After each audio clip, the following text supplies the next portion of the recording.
जैसा आप बनना चाहते हैं वैसा नहीं बन पा रहे हैं तो जानिए उसका असली कारण। नमस्कार दोस्तों। क्या आप जैसा बनना चाहते हैं वैसा नहीं बन पा रहे हैं या जो आप चाहते हैं अगर वो नहीं हो रहा है तो आज की ये कहानी आपके लिए है। तो दोस्तों, अगर आप इस वीडियो को ध्यान से देखते हैं तो आपको इस कहानी से कुछ ऐसा सीखने को मिलने वाला है जो आपकी लाइफ में बहुत काम आने वाला है। इस वीडियो को अंत तक देखें। दोस्तों, आज आपके पास जो कुछ भी है वो इसलिए नहीं है कि आपकी किस्मत में इतना ही लिखा था या फिर आपकी किस्मत ही खराब है, बल्कि वो इसलिए है क्योंकि आप इतना ही डिज़र्व करते हैं। दोस्तों, यह प्रकृति बड़ी न्यायप्रिय है। यह उसे उतना ही देती है जितने का वह हकदार होता है। चाहे वो ज्ञान हो या धन, अभी आपके पास उतना ही है जितने की आप हकदार हैं। लेकिन अगर आपको इससे भी ज़्यादा चाहिए तो आपको उसके काबिल बनना होगा। दोस्तों, ऐसा कौन सा गुण है जो आपको काबिल बनाता है? क्या आप उस गुण के बारे में जानना चाहते हैं? अगर आप जानना चाहते हैं तो आप गौतम बुद्ध के जीवन की इस कहानी को अंत तक जरूर देखें। दोस्तों, इस कहानी को सिर्फ समझिएगा मत, बल्कि इस कहानी को अपने भीतर उतर जाने दीजिए। तो बिना समय गंवाए चलिए कहानी शुरुआत करते हैं। ये कहानी जो आपका जीवन बदल देगी। दोस्तों, एक बार गौतम बुद्ध को एक सभा में भाषण करना था और जब सभा का समय हुआ तब बुद्ध वहाँ आए और बिना कुछ बोले ही वहाँ से चले गए। लगभग 100 से भी ज़्यादा लोग बुद्ध का उस सभा में इंतजार कर रहे थे और बुद्ध के इस तरह के व्यवहार को देखकर सभी लोग बहुत हैरान हो गए, लेकिन किसी ने भी बुद्ध से कोई प्रश्न नहीं किया। दोस्तों, अगले दिन फिर से सभा का आयोजन हुआ और दूसरे दिन सभा में लोगों की संख्या घट गई। इस बार लगभग 80 लोग सभा में बैठे हुए थे। बुद्ध सभा में आए, लेकिन इस बार भी बुद्ध ने वही किया। बुद्ध इस बार भी आए और बिना कुछ बोले ही वहाँ से चले गए। लोग दोबारा से हैरान हो गए, लेकिन किसी ने भी बुद्ध से कोई प्रश्न नहीं किया। अगले दिन सभा का आयोजन फिर से किया गया, लेकिन इस बार सभा में लोगों की संख्या और घट गई। इस बार सभा में केवल 50 लोग ही आए थे। बुद्ध सभा में फिर से आए और उन्होंने इधर उधर देखा और बिना कुछ बोले ही सभा से चले गए। उसके बाद कुछ लोग क्रोधित भी हुए क्योंकि लोगों ने अपना काम छोड़कर आए थे, लेकिन किसी ने भी बुद्ध से कोई प्रश्न नहीं किया। अगले दिन फिर से सभा का आयोजन हुआ।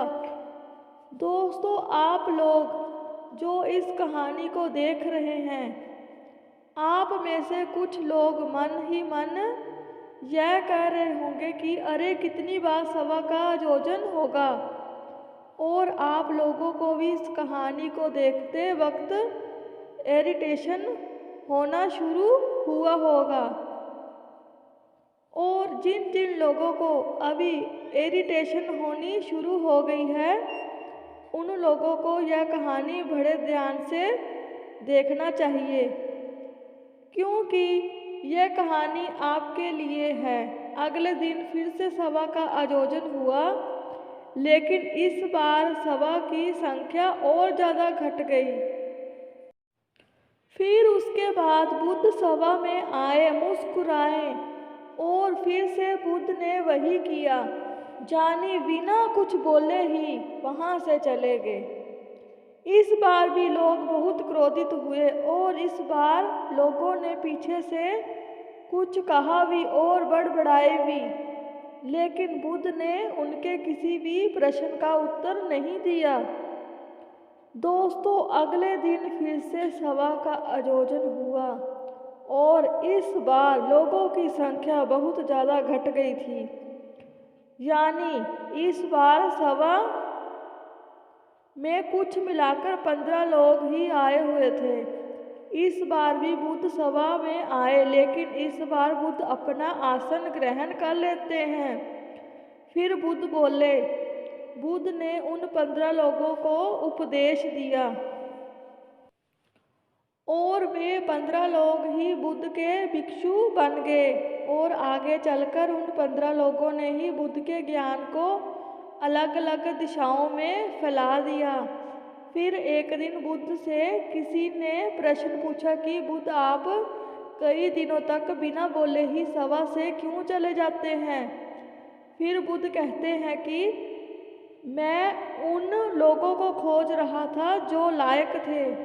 यानी कि पहले दिन 100 से भी ज़्यादा लोग आए हुए थे, उसमें से ज़्यादातर लोग सिर्फ आए हुए थे, उन्हें मेरे उपदेश से कोई भी मतलब नहीं था, वे बस आ गए थे। और उसमें से ज़्यादातर लोग सिर्फ देखने और सुनने आए थे कि सभा में क्या होता है। वे मेरे काम के लोग नहीं थे, क्योंकि वे लोग मेरे ज्ञान को औरों तक नहीं पहुंचा सकते थे। मुझे तो उन लोगों की खोज थी जो मेरे ज्ञान को जन जन तक पहुंचा सके। कई दिनों तक सभा से बिना बोले ही मैं इसलिए चला गया क्योंकि मैं ये देखना चाहता था कि वे कौन लोग हैं जिनके भीतर वास्तव में प्यास है। जिन लोगों के भीतर में वास्तव में प्यास थी, वे लोग अंत तक जरूर रुके, और जो लोग बस ऐसे ही आ गए थे, वे लोग पहले या दूसरे दिन ही चले गए। जिनके भीतर धैर्य या उन्हें मुक्ति का मार्ग भी मिला, और जो लोग जल्दबाजी में थे, वे लोग अब घर में बैठे हुए हैं। सवाल यह नहीं है कि मैं तुम्हें क्या दे सकता हूँ, बल्कि सवाल यह है कि तुम क्या ले सकते हो। तुम्हारा पात्र कितना बड़ा है और कितने के तुम हकदार हो। जितने के तुम हकदार हो, उससे ज़्यादा तुम्हें नहीं मिलेगा। फिर वह व्यक्ति बुद्ध से पूछता है कि बुद्ध लायक कैसे बने। फिर बुद्ध कहते हैं कि धैर्य के द्वारा जिस व्यक्ति के अंदर धैर्य है, वह अपने जीवन में कुछ भी पा सकता है। सभा में जितने भी लोग आए हुए थे, और उसमें से अंत तक वही रुके जिनके अंदर धैर्य था। चाहे तुम्हारे जीवन में तुम्हारा लक्ष्य जो कुछ भी हो, लेकिन तुम बिना धैर्य के सफलता के चरम तक नहीं पहुंच सकते। फिर वह व्यक्ति बुद्ध से पूछता है कि कोई व्यक्ति अपने भीतर के धैर्य को कैसे बढ़ाए। बुद्ध कहते हैं कि निरंतर अभ्यास के द्वारा हम अपने भीतर के धैर्य को बढ़ा सकते हैं। जैसे कोई व्यक्ति जब ध्यान करना शुरू कर देता है तो उसका मन उसके सामने कई सारे अड़चनें लाता है, लेकिन उसका धैर्य उसे एक दिन उसके लक्ष्य तक जरूर पहुंचा देता है। फिर वह व्यक्ति बुद्ध से कहता है कि मैं समझ गया बुद्ध, मैं समझ गया। यानी मुझे धैर्य के साथ निरंतर अभ्यास करने की आवश्यकता है। तो दोस्तों, अब आपको समझ आ गया होगा कि आपके पास वो क्यों नहीं है जो आप पाना चाहते हैं। आप लायक तभी बनेंगे जब आप अपने भीतर धैर्य को बढ़ाएंगे। और धैर्य कैसे बढ़ेगा? धैर्य बढ़ेगा निरंतर अभ्यास के द्वारा। और अभ्यास कौन करेगा? अभ्यास करेंगे आप। तो फिर करते क्यों नहीं? दोस्तों, खुद से ईमानदारी के साथ एक प्रश्न जरूर पूछिए कि जो आप भविष्य में बनना चाहते हैं उसके लिए क्या आप धैर्य के साथ कर्म कर रहे हैं? तो दोस्तों, अगर उसका उत्तर नहीं है तो अपनी असफलता के लिए जिम्मेदार आप खुद होंगे। आज की यह कहानी अगर आपको पसंद आई है तो लाइक एंड शेयर ज़रूर करें। अपने दोस्तों के साथ ज़रूर शेयर करें।